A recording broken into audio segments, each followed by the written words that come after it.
Want to protect your phone from hackers? In this quick guide, I'll show you step-by-step how to keep your device safe. Let's get started. Step 1. Update your phone. Those updates fix security bugs hackers can use to break in. So, whenever you see an update, install it right away. Don't skip it. Step 2.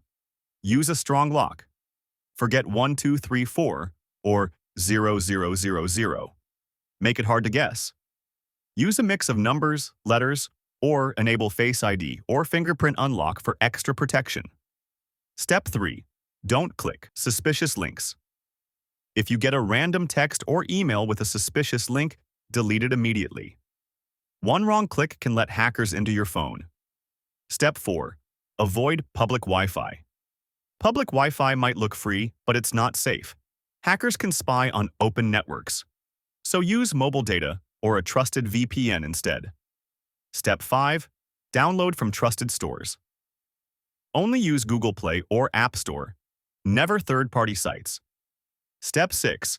Turn off Bluetooth and location. When not in use, switch them off. Less access means more safety. Keep your phone updated, locked, and alert. Hackers won't stand a chance.